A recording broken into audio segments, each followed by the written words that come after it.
Good Saturday morning all to you all out there. Hope you're having a fantastic start to your weekend. Welcome into another draft edition of the Bark and Brown Show. I'm Jacob. That's Bill Sparks.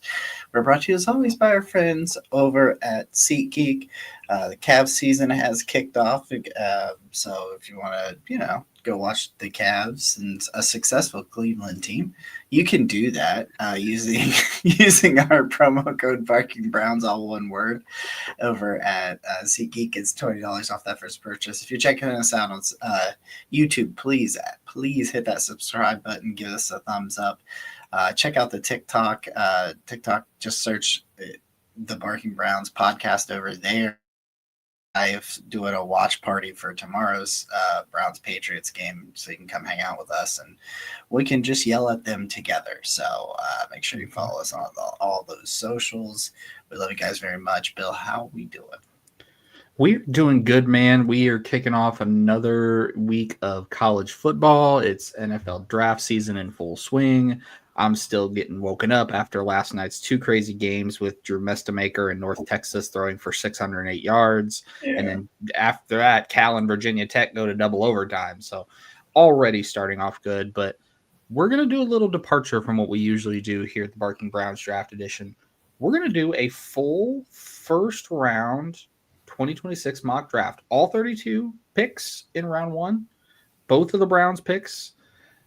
I know the people are excited. I'm excited. Are you excited? I've been doing my homework, right? So I was, I've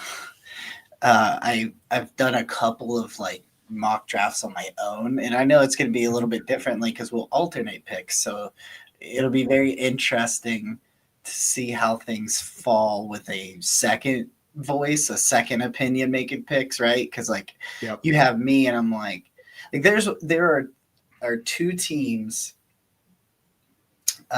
in two picks early on in the draft that I have no idea what direction to go with. So I'm very interested to see if you end up making those picks or if I make those picks and what we do. So I'm very excited for this show because I love mock draft season just because it's the hope that you can give franchises, right? It's like, oh God, our pass rush is garbage, but this guy's there, or which by the way, the edge class is starting to shape up pretty nice to go along with the wide receiver class. That's pretty nice. So with a really strong edge class, a really strong wide receiver class, and a quarterback class that I think is getting shit on more than it deserves. Because I saw Corey Kinnon's at Daft on Draft put it just absolutely perfect, and that is to say that that's just, my dog's going crazy. That is to say that it's not the names we expected going into the season, so people are acting like it's this bad class, and I don't think it is. So I'm going to be interested to see where those guys fall as well. So we'll get into that.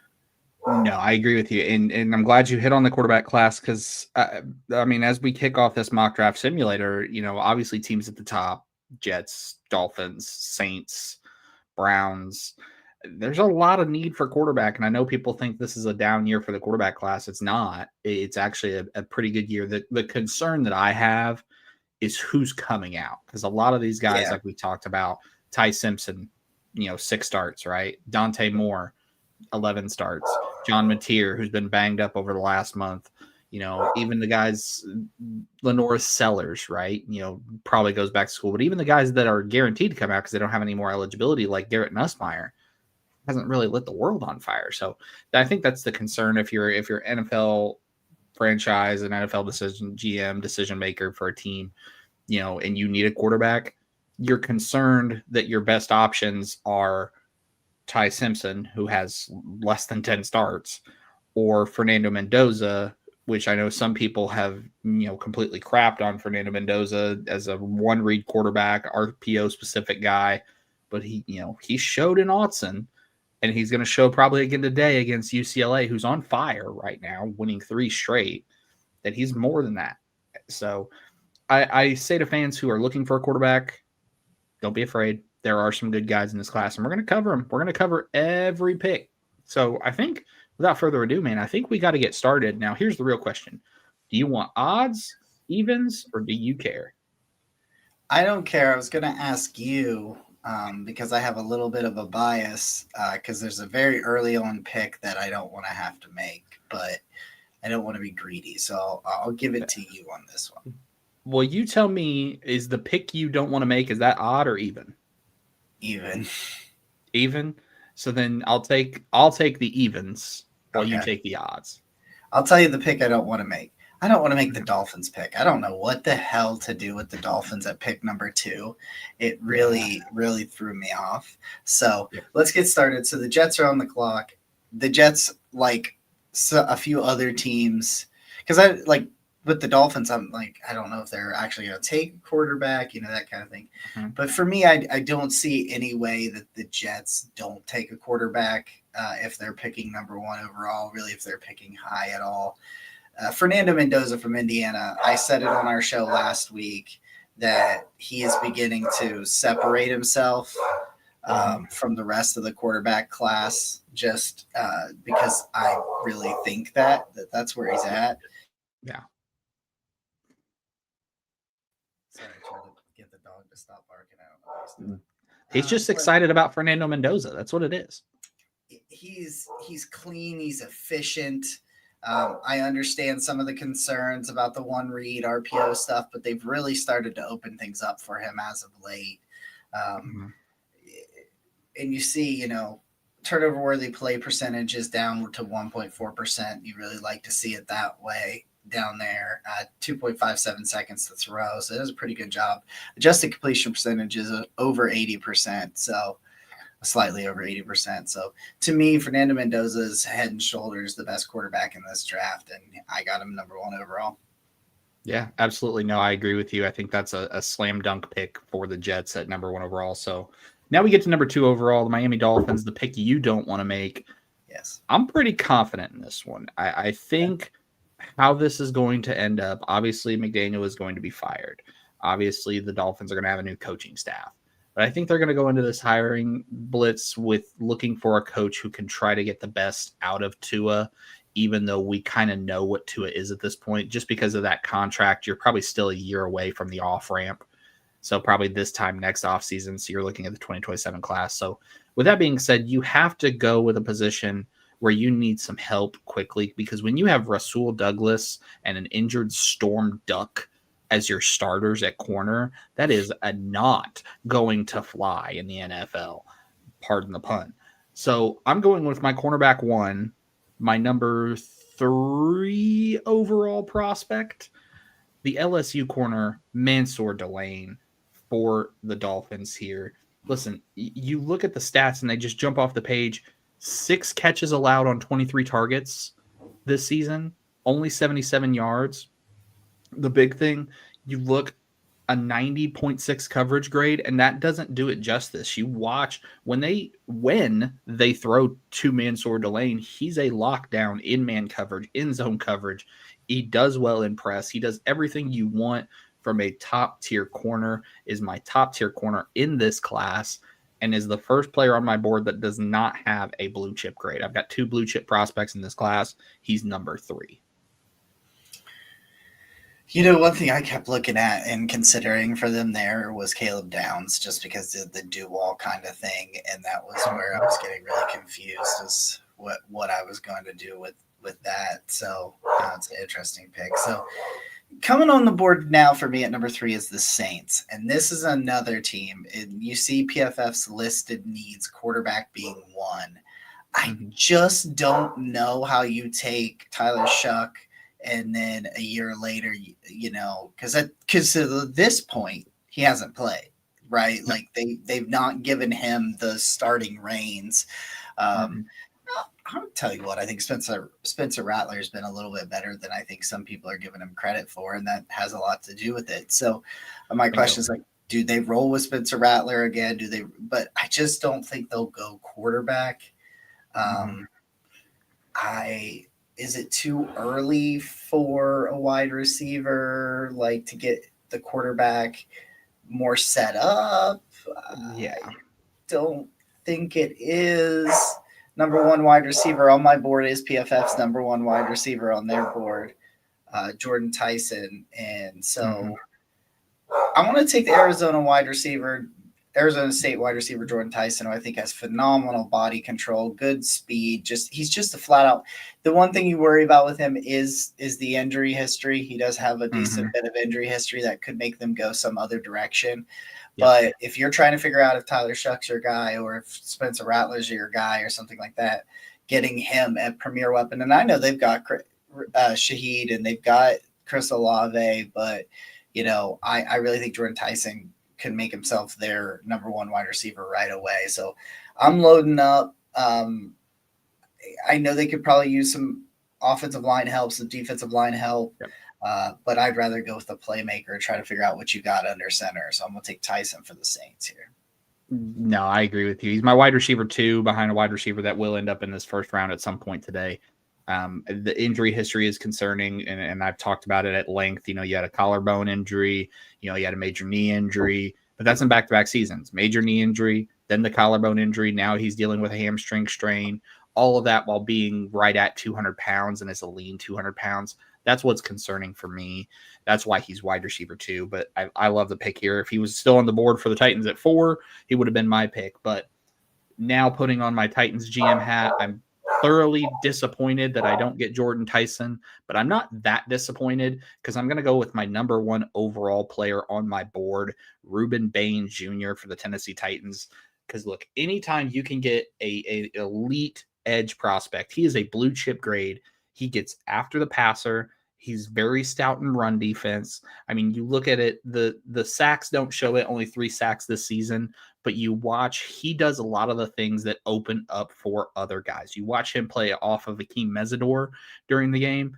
The biggest issue with Bain is that you have to scheme around him. You watch that game against Louisville and how the ball was out, quick passes. They threw away from Bain into Mesidor's lanes.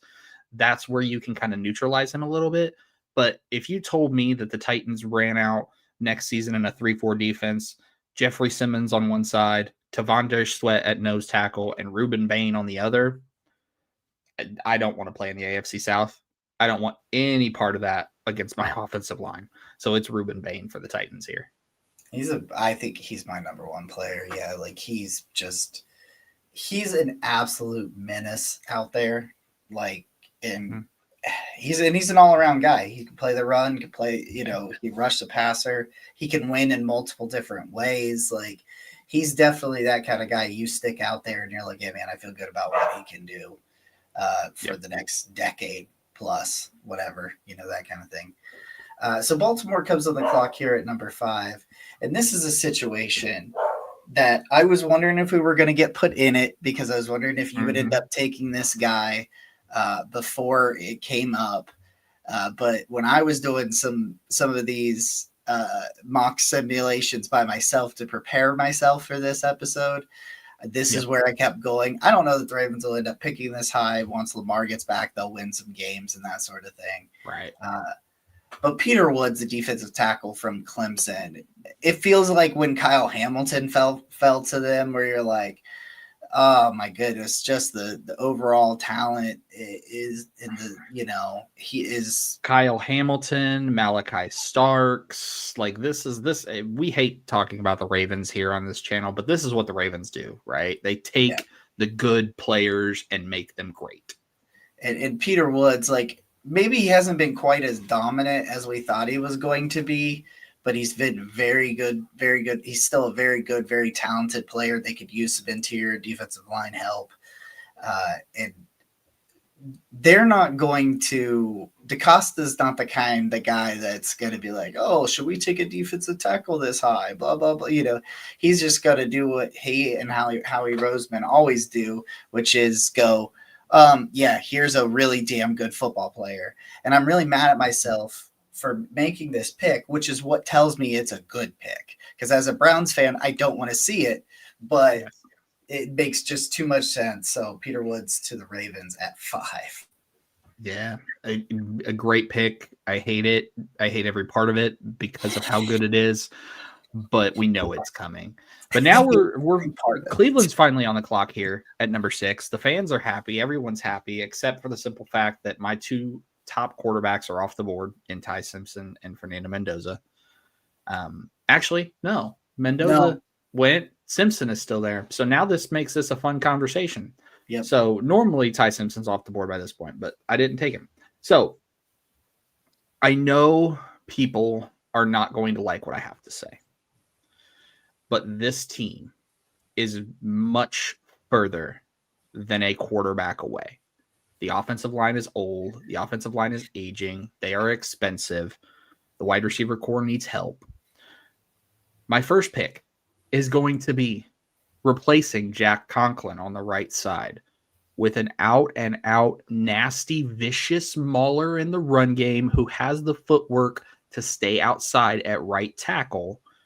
It's Miami's right tackle, Francis CC Mauigoa from Miami. You look at the size of this guy and you see just a true out-and-out athlete at 6'6", 315, and I argue he's closer to 320, 325. But you watch him, he's effective in zone run concepts. He's effective in pass blocking, in run blocking. I know there's concerns about him and his footwork sticking outside at right tackle. The Cleveland Browns are in a position where they are going to need 5 offensive linemen. So it is take the best O-line, and he is my best O-line on my board. My comp for him is Penei Sewell, who went 5th overall to the Detroit Lions. So right here, you get Penei Sewell 2.0 in Cleveland to replace Jack Conklin. I'm sold. It's CC Mauigoa all day long.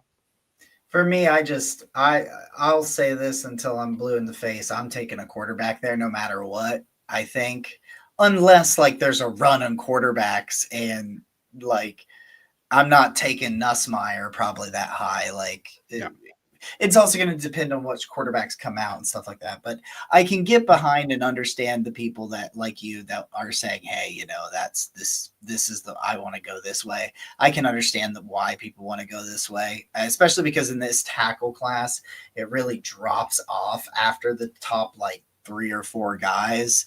Exactly. So I see your comment, Casey, by the way. I see it over there. But, you know, I understand going that particular route. I'm still going to stick in on the quarterback until there's no reason for me not to, you know. That's just the way I look at it, but I'm not going to be angry about taking your top offensive lineman because that is definitely a need, and I think you can get it. That's why they're in such a unique position, because right now their picks are 6 and 19. They're in a unique position to kind of flip flop. Like, does it go offensive line quarterback or does it go quarterback offensive line? Like, I think they're in a really unique position in that sense. So now at number 7 on the board, we've got the Raiders. This could be a quarterback team, which makes it really interesting because things haven't gone great for the Raiders and Geno Smith, who they paid. Chip Kelly I love what Chip Kelly did for my Buckeyes in that championship run. That offense is it's a weird offense. I don't really know. I'm interested, like, will they move on from Chip Kelly? Like, I think Pete Carroll will still be there, but like, will they move on from Chip Kelly as the offensive coordinator? Like, but ultimately, I think in this situation, if you're the Raiders and you've got kind of your pick at quarterback at this point, because only one's off the board, I kind of tend to think that that's the route you go. And if I'm looking at Chip Kelly and I'm looking at the success he had with a real true blue pocket passer in Will Howard when he was at Ohio State, that kind of leans me towards Ty Simpson, the Alabama quarterback here. I kind of think he can fit in there. I've been going back and forth between Dante Moore and Ty Simpson. I don't know. Ty Simpson's going to have like 12, maybe they might go on a deep playoff run, so he might get up to like 15 or 16 starts. So he may be in that, and I always want him to be closer to 30. But my God, Ty Simpson does not play like a single-digit start quarterback. Like, he just doesn't. So ultimately, and here's the thing, if you're worried that he's not ready, guess what? You still have Geno Smith under contract. Bingo. So maybe you start in that direction. So I'm taking Ty Simpson, the Alabama quarterback, at 7. No, I agree with you. I think the biggest thing for Ty Simpson, the biggest concern is the quarterbacks. Because I'm with you. I like to be closer to 30 to 36 starts for an NFL quarterback. That's where success happens. I mean, Yep. you saw the last time a guy had so few starts that went in the top 5. Last 2 guys like that, Anthony Richardson and Mitchell Trubisky. Even Sam Darnold didn't hit that 30 mark, so it's a little concerning. So, but I'm with you. I think Raiders have to go quarterback because the Geno Smith era, we've struck midnight on that. But we're now here at the New York Giants at 8, and the Giants are kind of in a weird position right now because I know there's a lot of love for Jackson Dart. I know there is, but if Dable's fired because this team underperforms, you're going to get a new regime. They're going to want their own quarterback. But I think what's going to happen is I'm expecting Dable to be fired end of season. I think they're going to go out and try to get a head coach to bring out the best in Jackson Dart. So I know some people have talked about quarterback. I'm not going to go quarterback here for the Giants. Where I am going to go is I am going to go to another one of these top tackles. And I'm glad you talked about it, Jacob, how shallow we are at the top of this tackle class, probably 3 or 4 guys. I'm going to go with Spencer Fano, the right tackle from Utah. I mean, 6'6", 308, so the size is a little concerning, but you look at what he's able to do, very good in moving on the run game, very good in space, very athletic. Does need a little bit of help in terms of pass protection, in terms of consistency. Sometimes he looks great, sometimes he looks up and down. But this allows the Giants to replace Jermaine Eluemunor at the right tackle spot, and then your bookend tackles are Andrew Thomas and Spencer Fano for the next 10 years. Yeah, I'm with you. I lean that way. All right, so the Cardinals are on the clock here at 9. Could use some more wide receiver help with alongside Marvin Harrison. Could use some guard help, linebacker.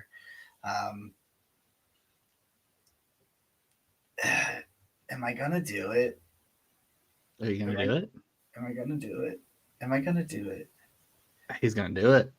Brother Arvell Reese, and the grades from PFF don't do him justice. This dude, Arvell Reese for Ohio State, the linebacker, has just been an absolute. It is really funny because they're the guys that took an off-ball linebacker in the top 10 before, and it didn't work out with Isaiah Simmons. Not Isaiah Simmons, right? Yeah, it was Isaiah Simmons, the linebacker safety from Clemson. From Clemson, yeah. Here's the thing: I want to see where Arvell Reese ends up, what they use him the rest of the way, because they've started to deploy him as a stand-up edge rusher too, like an overhang kind of DPR kind of guy. Like they've used him to rush the quarterback. But dude, Arvell Reese is just everywhere on the football field, and he is a defensive weapon, and they could use some help in that linebacker room over in Arizona. And I'm doing it, man. I'm taking Arvell Reese top 10, and I do not feel bad about it. Let it rip, brother, because I'm glad you had that conversation about positional value, because my number 10 overall pick says positional value be damned. This player has been explosive.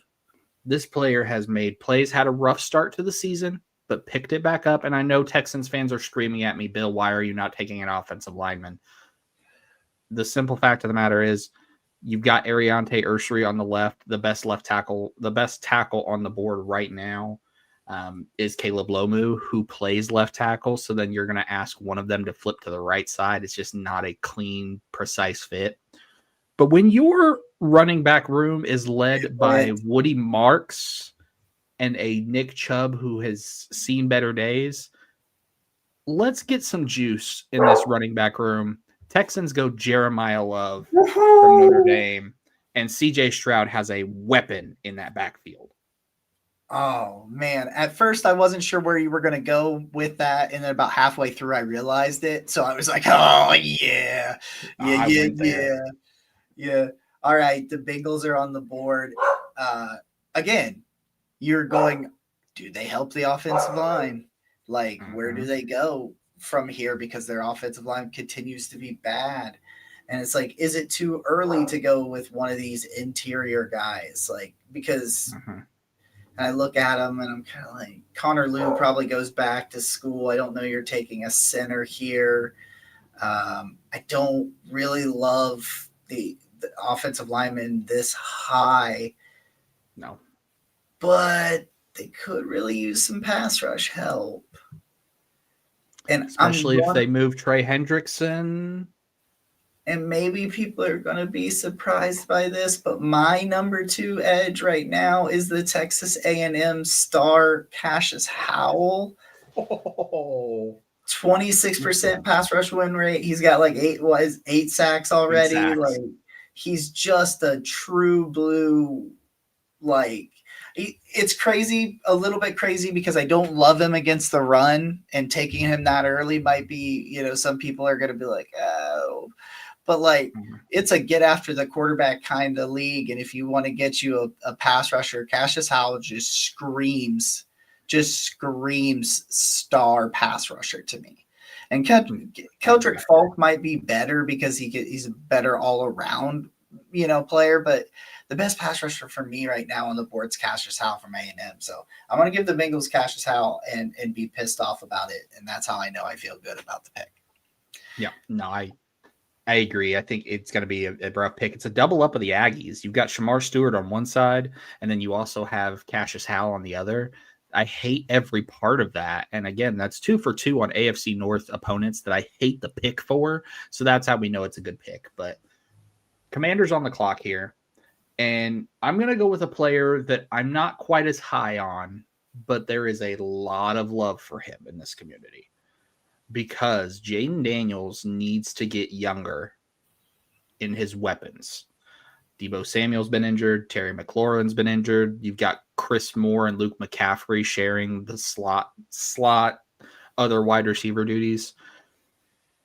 I'm not as high on him because I have concerns about his ability to work through press coverage, and I have concerns about his size against press coverage.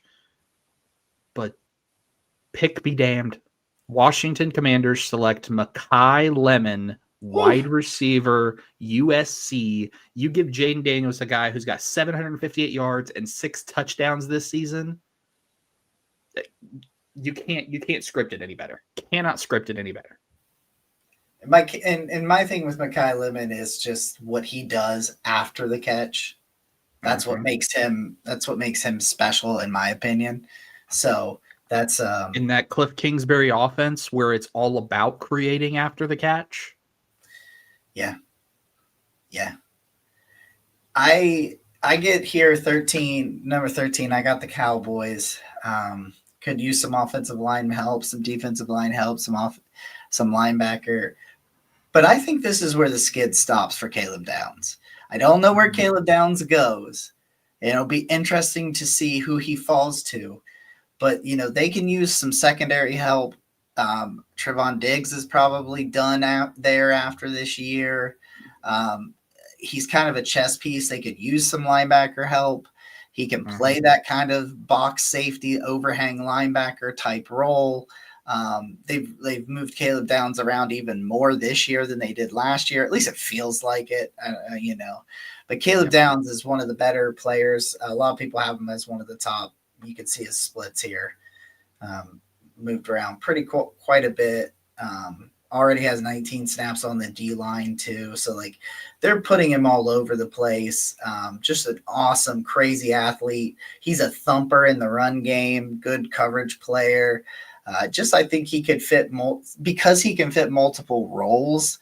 I think he's going to go a lot. He'll probably go higher than this, but I kind of think I could see the Cowboys and Jerry Jones being like, hey, that's a special kind of weapon because that's a dude. Yeah, that's a dude and a weapon because I can use him in 27 different ways, is what it feels like. And so I ultimately think he'll probably go higher, but for today, I'm going to take Caleb Downs at 13 for the Cowboys. No, I hate it and I love it at the same time. I love it because I think this is probably where we're going to start talking about Caleb Downs, even though he's such a great player. He's my second of 2 blue chip prospects in this class. But you look at the top 12 teams, how many of those teams that we went through had a need at safety that warranted it? It's very few and far between when you get a team that has a need at safety or has the ability to say, okay, I'm going to take a safety.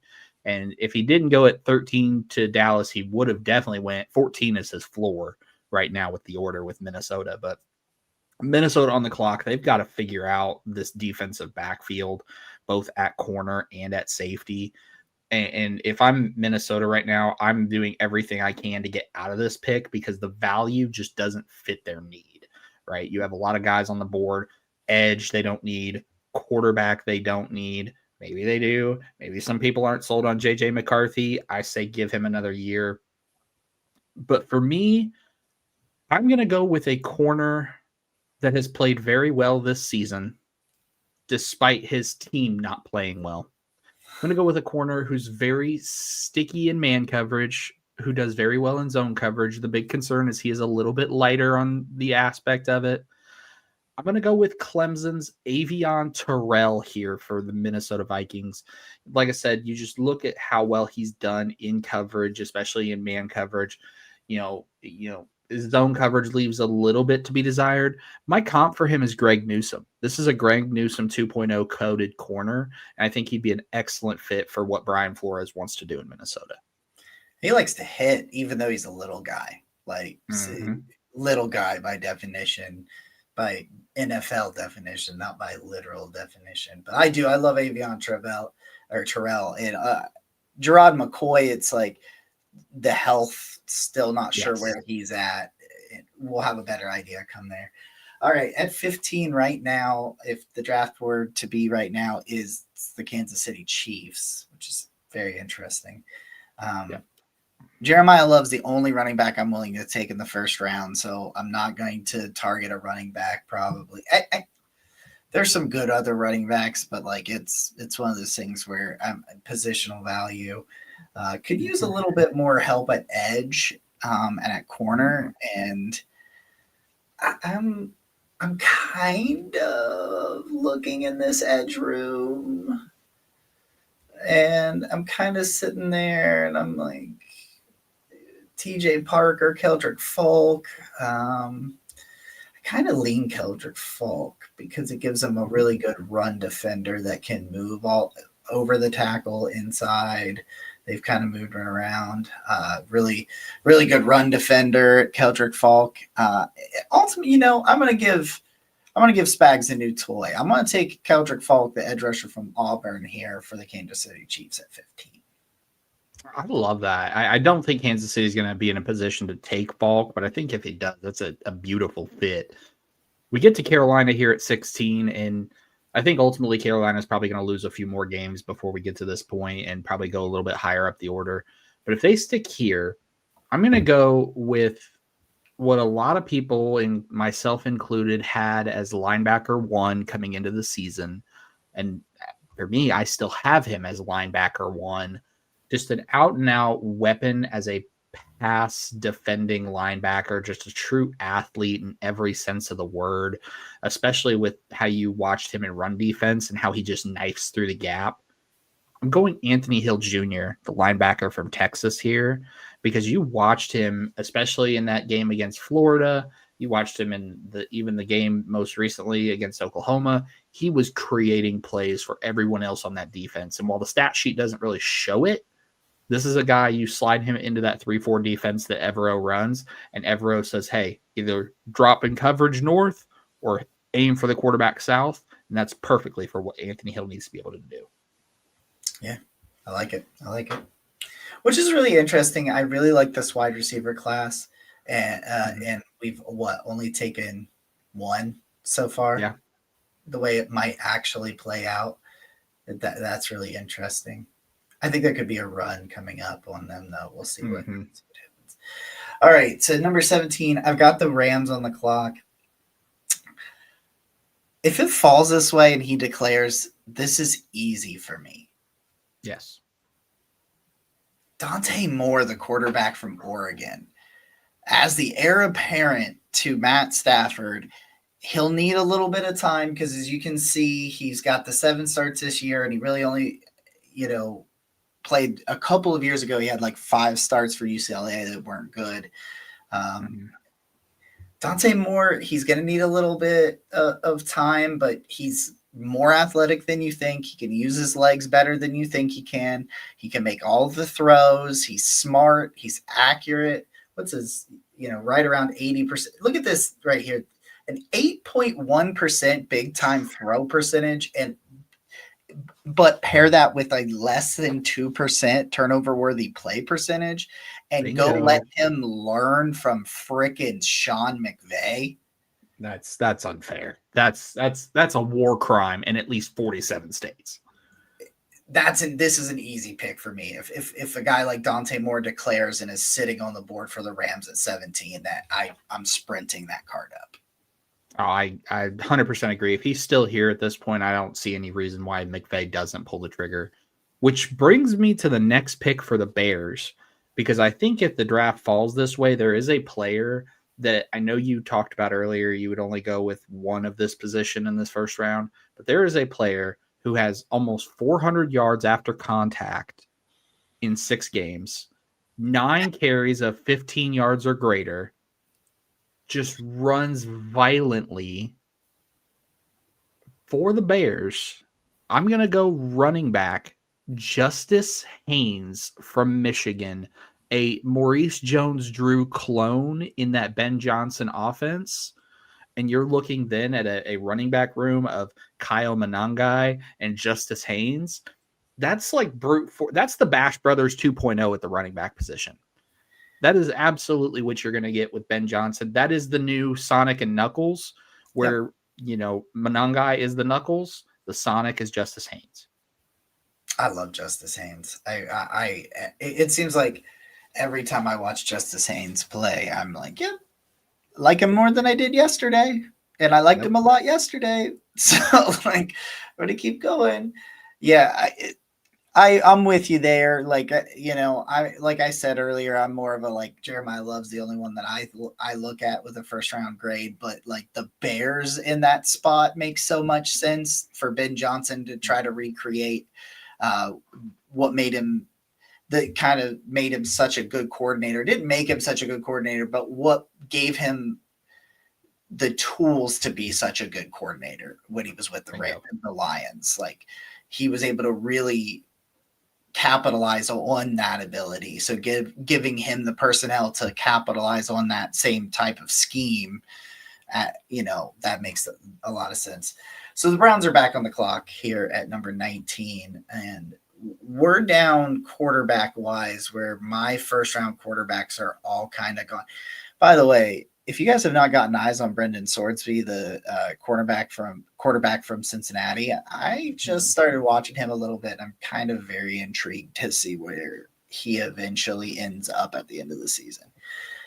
Yep. This is like do you go quarterback because you really, really need one, or do you wait and take another day two guy because you didn't take one at the top?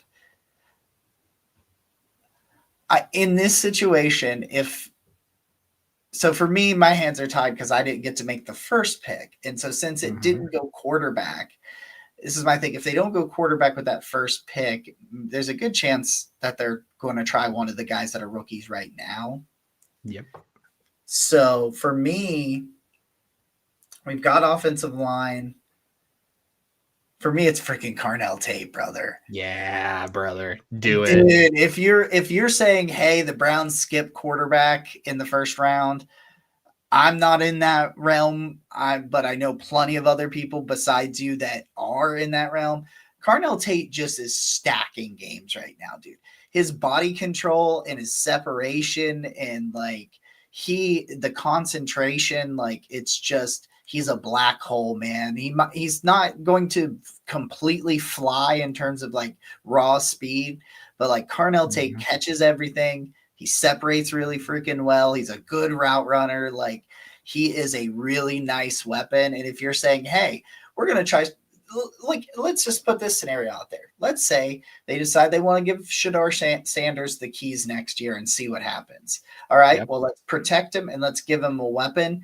And if you're able to get Carnell Tate here to go with a tackle that you already took, I start to feel better about whoever the quarterback is back there. If Dante Moore or Ty Simpson were still on the board in this situation, I would go that route, but they're not. So I would rather get a true blue, like, absolute weapon for, even if you say, hey, at the top of the second round, they take a quarterback. Yep. In this position, I'm taking Cardell Tate. No, I agree with you. And here's the thing people don't want to probably talk about. Even if they're not in love with one of these rookies, what's to stop them from going out and getting a Daniel Jones, Mac Jones, Bridge-esque quarterback for a year while they rebuild the offensive line and they rebuild these weapons? And then in 2027, you come back with some guys that could be much improved, like Arch Manning or Lenoris Sellers if he returns, or maybe some guys that pop up out of nowhere like DJ Lagway or Dylan Raiola. So I that's where my mind is if they don't go quarterback early, it's going to be offensive tackle and wide receiver. Could also be offensive tackle because Caleb Lomu is still on the board here. So it could have been a double dip there. But my pick for the Chargers here, they need edge rusher help. And the big thing about Harbaugh that he loves about his edge rushers, long, strong, and can get after the passer.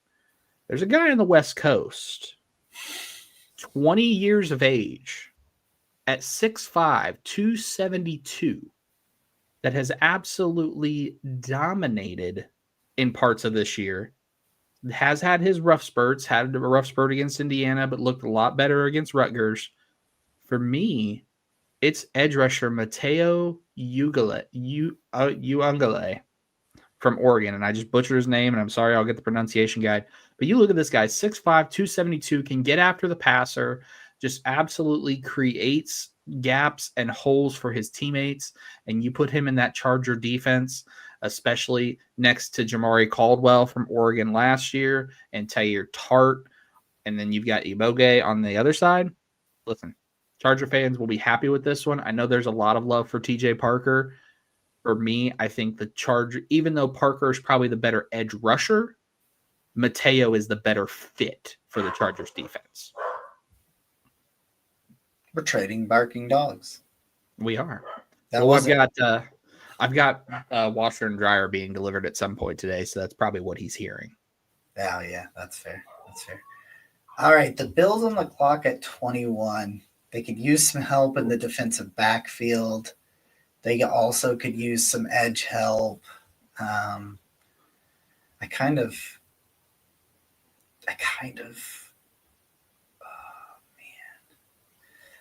thought this could be a sneaky wide receiver team just because.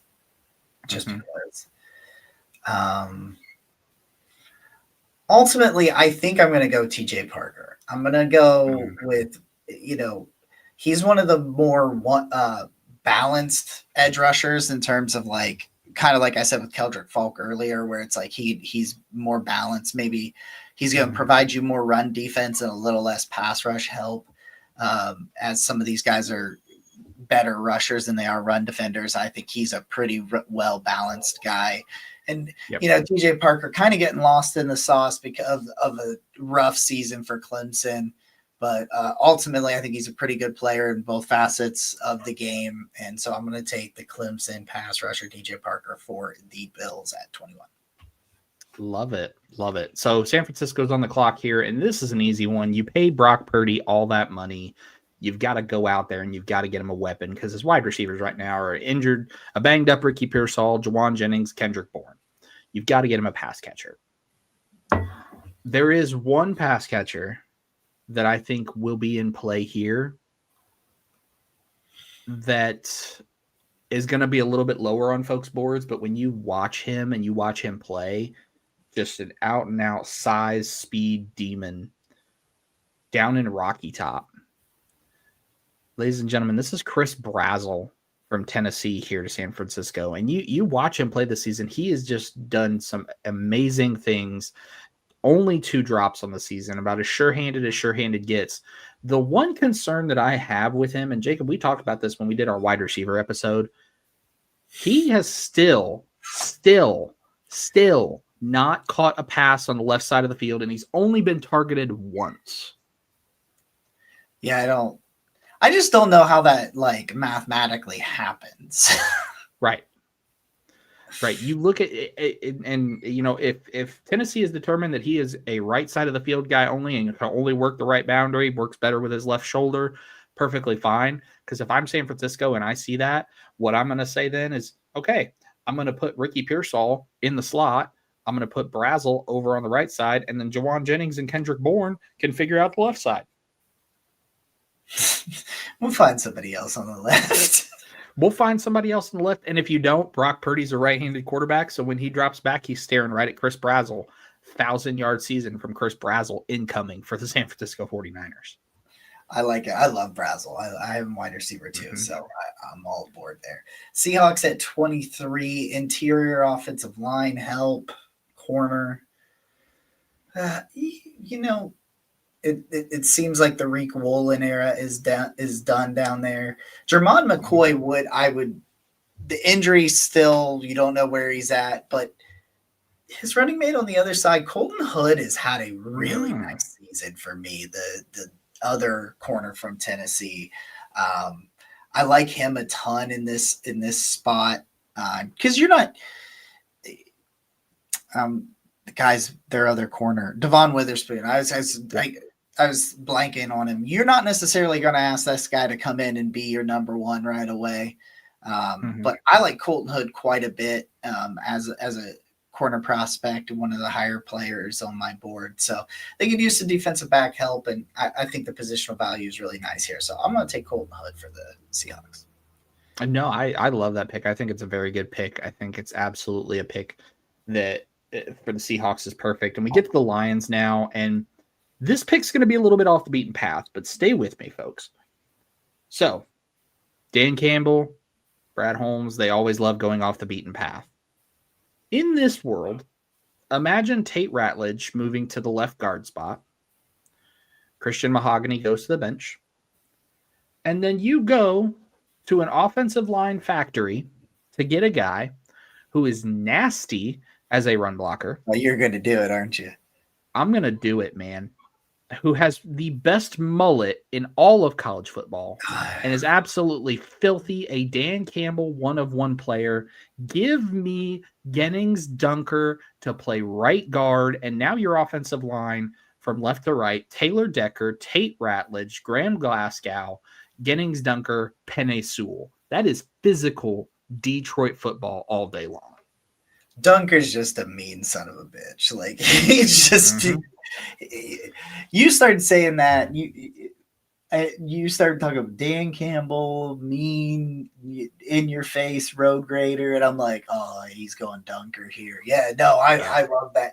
He plays right tackle for Iowa, but yeah, for me, he is a guard. You're going to move him into guard, but yeah, like yeah, I'm good with that. I like that one a little because you're going to get some of those picks that are going to be like, wow, that's kind of surprising. I can't believe they went that route. Right. The Steelers are here on the board. They're an interesting team for a quarterback here in the back end because they could take one of these guys a little bit later. Yeah. This could be a Nussmeier or your Moneyline Mateer guy. This could be John Moneyline Mateer, and we have to watch him twice a year for the next 10 years.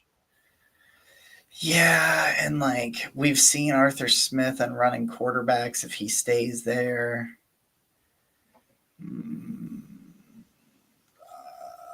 Ultimately, I think they need a little bit more firepower for that quarterback.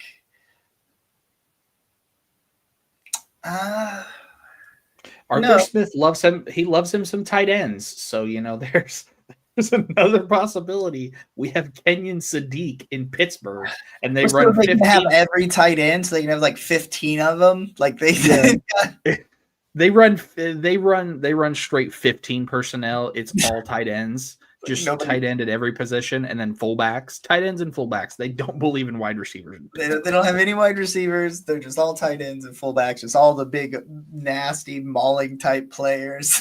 That's all they have. That's what's coming.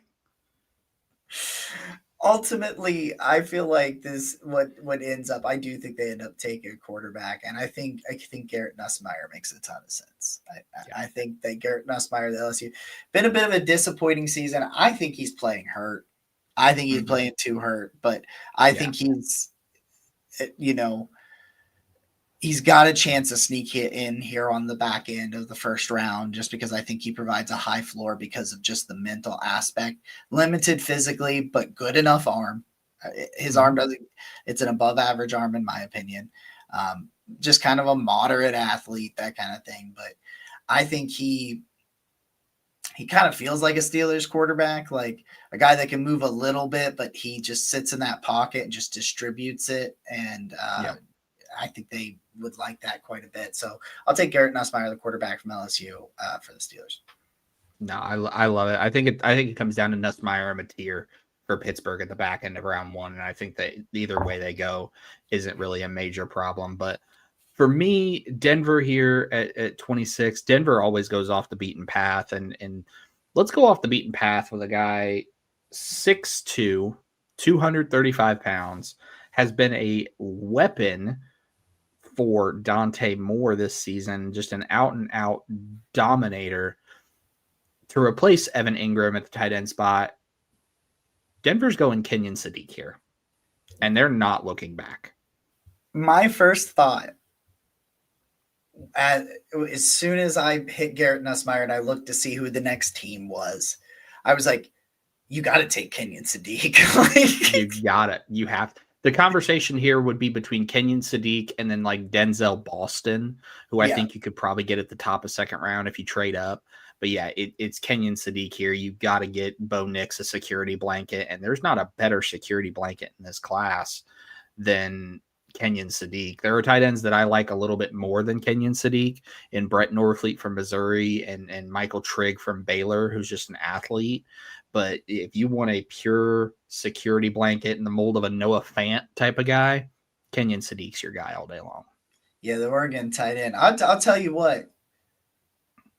His blocking as of late, like as a run blocker, like he's really starting to develop that. He's always had like the tools, but he's really starting to refine that too. So I think he does. Like, is he a modern version of Jimmy Graham for Sean Payton?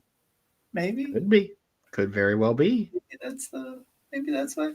All right, Los Angeles Rams back on the clock, and I wanted to make sure. Yeah, I took Dante Moore, the Oregon quarterback, for them with their first pick. I just wanted to go back there and make sure before I kept going. I'm like, where did I? Did they take a second quarter? Double up on quarterback. Throw first round picks at quarterback till you figure it out.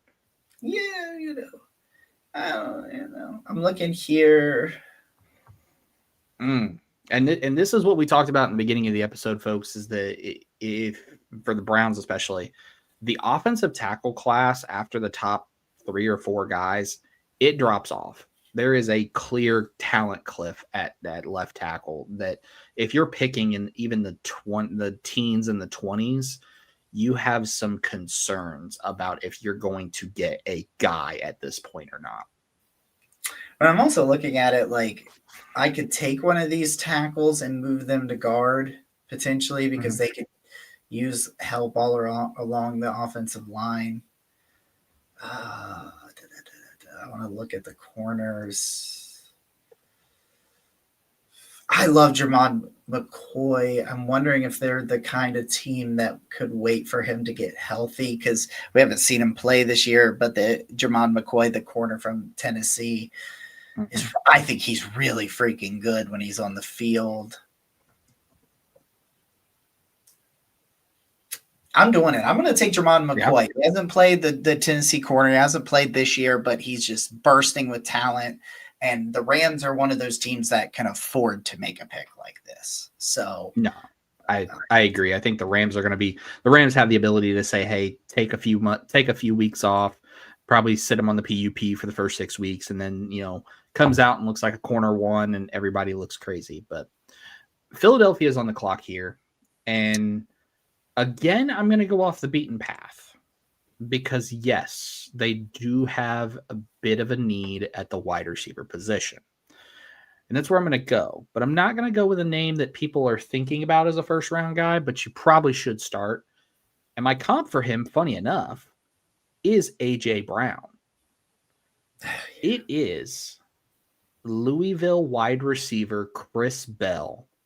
Listen, when you are able to do the things at 6'2", 220 pounds, run a 4.4 40-yard dash, 44 catches, 638 yards, 6 touchdowns, average depth of target is 10.6 yards, and you look at how much he's dominated in contested catch scenarios, 8 contested catches this season. This is a perfect weapon for Jalen Hurts all day long and twice on Sunday.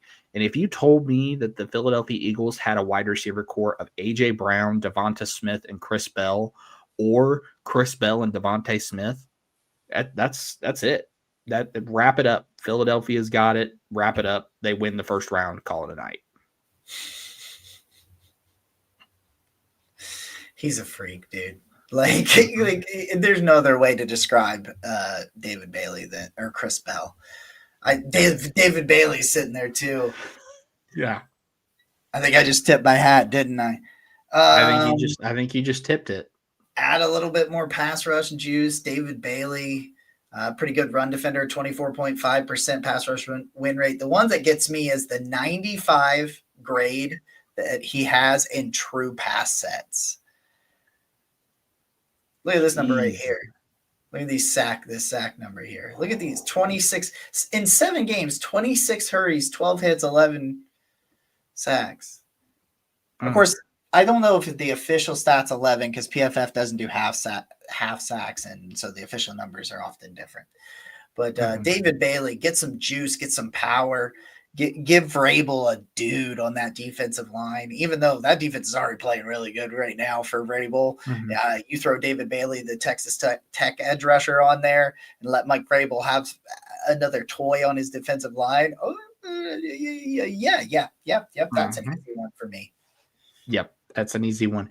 And this one is an easy one for me too, because I'm going to go back to the SEC. And I'm going to go with a guy who has a true pass rush grade of 91.5, 5 sacks, 13 hurries, a pass rush win rate of almost 20% at 6'3", 240. This one, Tennessee senior edge rusher Joshua Josephs for the Dallas Cowboys, because now you're looking at an edge rusher room of Donovan Ezaraku on one side and Joshua Josephs on the other, with Kenny Clark and Odighizuwa in the middle. That's a defensive line to be formidable. And I think Joshua Josephs, I think he's going to continue to play at this rate and find his way into the first round this year. Now it's time to take another wide receiver for Tampa. Yeah, another one.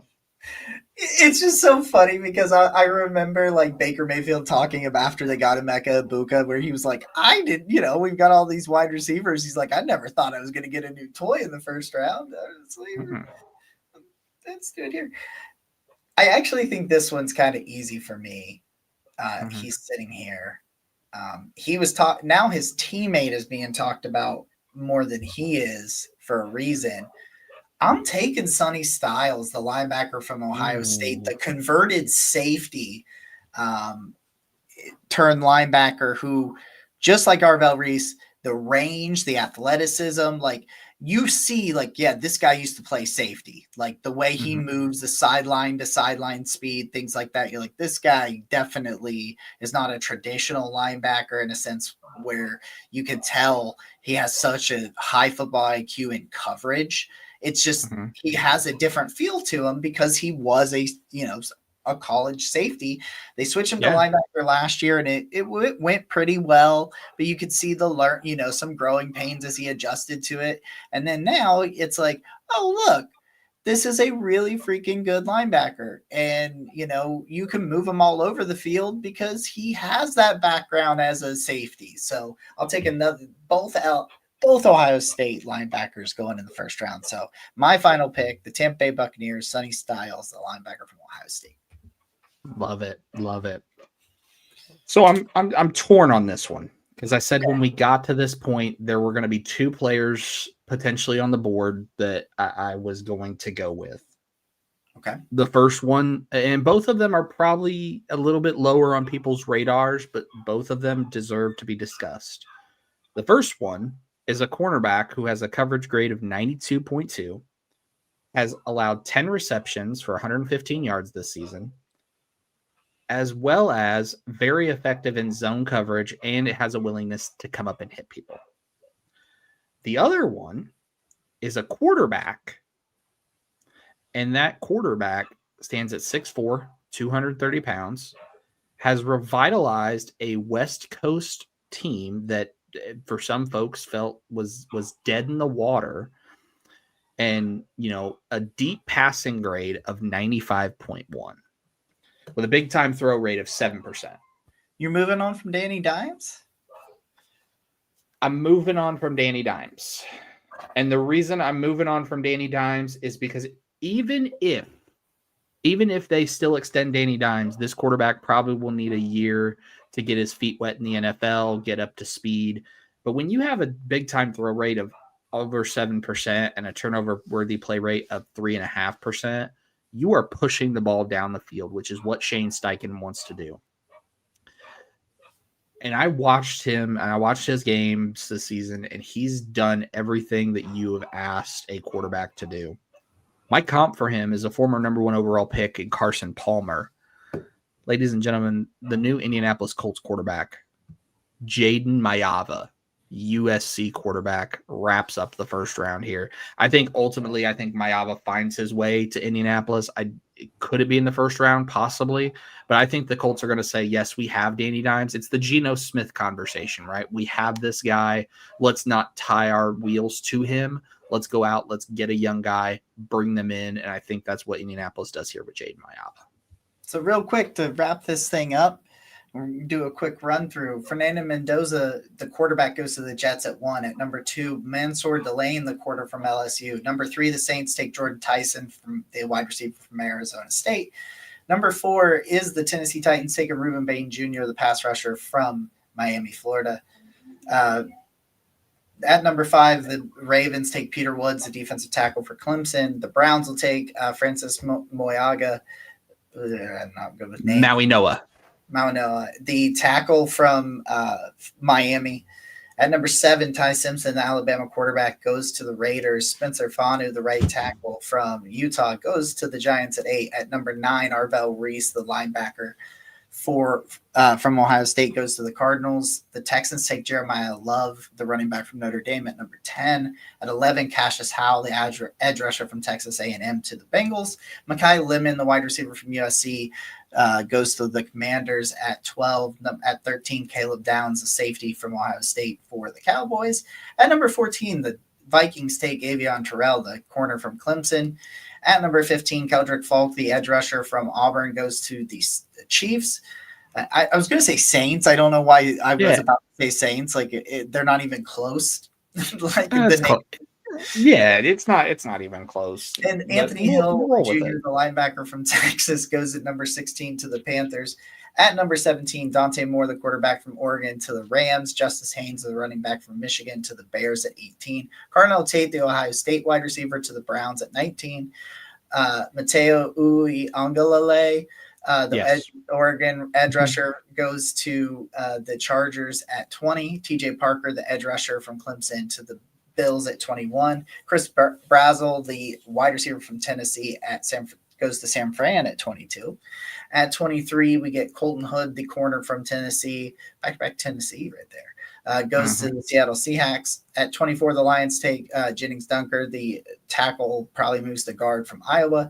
25, Garrett Nussmeier, the quarterback from LSU, to the Steelers.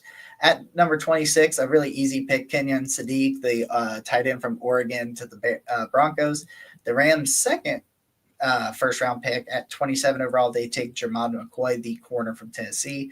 At number 28, the Eagles take Chris Bell, the wide receiver from Louisville. 29, the Pats take David Bailey, the pass rusher from Texas Tech. At 30, Joshua Josephs, the edge rusher from Tennessee, goes to the Cowboys. At 31, the Bucks take Sonny Styles, the linebacker from Ohio State. And at 32, the USC quarterback, Jaden Mayava, goes to the Colts.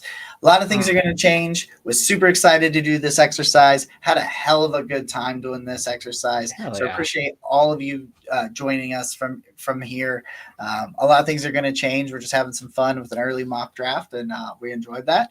We'll be back for you with a draft edition wrapping up this week, what we see and stands out this week in college football. That'll drop on Monday.